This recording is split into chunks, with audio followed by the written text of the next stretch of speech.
This is Otty. He's a Cape Clawless otter that was hand-raised by Nikki Wright, the wildlife rehabilitation specialist at Freeme. The charity rescues and rehabilitates indigenous wildlife and releases them back into their natural habitat. Otty arrived at Freeme 14 months ago, after someone found him next to a road in Cullinan in Gauteng. They phoned and I said, we'll pick him up and put him next to the wetland, which was adjacent to the road, so at least he's safe, because if he's calling, the mother will come back. And he was out the whole night next to the flea and no mum came back. And the next morning he was back on the road, he'd sort of wandered around. So he was a little cub, he was probably about 9 or 10 weeks old, and then we made the decision to pull him. One can only speculate as to what happened to Otty's mother. We believe actually there's a lot of poaching in that area and snaring of wildlife, and we believe that's what happened to her. Raising the baby otter meant Nikki had to take him home and feed him through the night for the first few months. When he's old enough and starting to eat solids like crab and fish, then he stays here. We make him a little mini environment, usually in a stable, one of our stables, because it's a confined area. And then as he grows and needs more and more stimulation, we actually need to teach them how to swim, because they don't inherently know that. And otters are taught how to swim with their mothers. The mothers will take them into the water and they'll hang on to them. So you go through that whole process with them, and then they move into larger and larger and larger environments. Otters spend a great deal of time in the water to stay cool, and the highlight of Otty's day is his swim in the dam at the Fontaine Nature Reserve. The 22 acres is owned by the Johannesburg City Parks. We're so fortunate to be able to use this space on this incredible little green lung in the middle of this tranquil island in the middle of suburbia. Freeme has treated around 320 wildlife species since it first opened its doors 18 years ago. In season, which is the breeding season, you can get 30 or 40 cases coming in through the door in one day. It's easily a 12-hour day for us. These include birds, monkeys, and meerkats. These meerkats come off the illegal pet trade. We get about 40 or 50 in a year, but more often than not, people are bringing them in themselves. Tiny bush babies often land at Freeme after being separated from their mothers.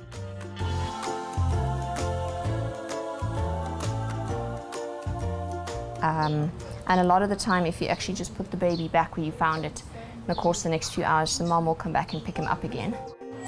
Freeme tries to get the history of the animals that were brought in, because most often they are not true orphans, says Nikki. Often people pick them up, mistakenly, thinking they're rescuing them or thinking they're orphans, but actually they're not.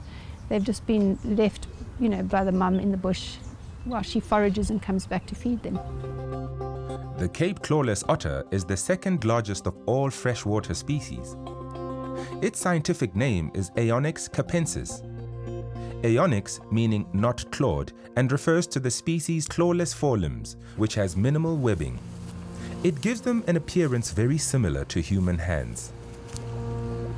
Their back feet have strange little, almost like nails, they're not really claws. They're very tactile animals, and most of their hunting is done by feel. Very, very sensitive fingers. So they'll be in a dam or in a river, and they can feel where a crab is or a snail or something hiding that they can pull out. Very, very strong animals.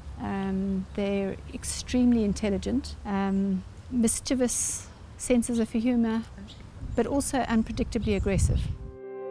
Capensis means belonging to the Cape Province of South Africa, which is where the Cape Clawless otter is mostly found, though it lives throughout southern and central Africa. When they breed, the females will have one, but sometimes two pups.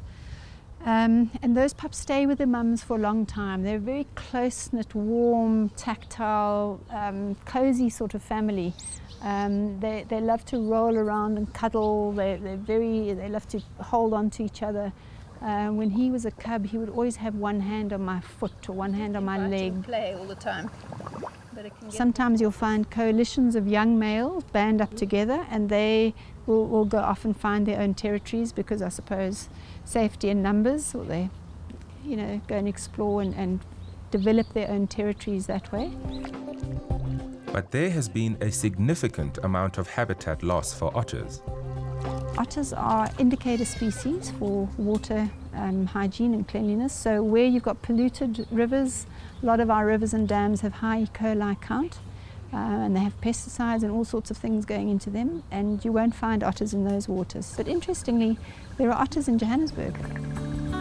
Otty will soon be released on a reserve in Limpopo. But it is a slow process that could take up to a year, warns Nikki. He'll go up there. I'll spend a week or two handing him over to the new person who's going to be doing the final process. And then he'll be walked down to the river and he'll start habituating himself to that new environment and all the stimulus within that environment. He'll start foraging for himself. All of that will be instinctual. And how would she feel seeing him go? Actually, joy and relief for them because they're going off into their own environment, and it's deep satisfaction when we've done the whole process correctly.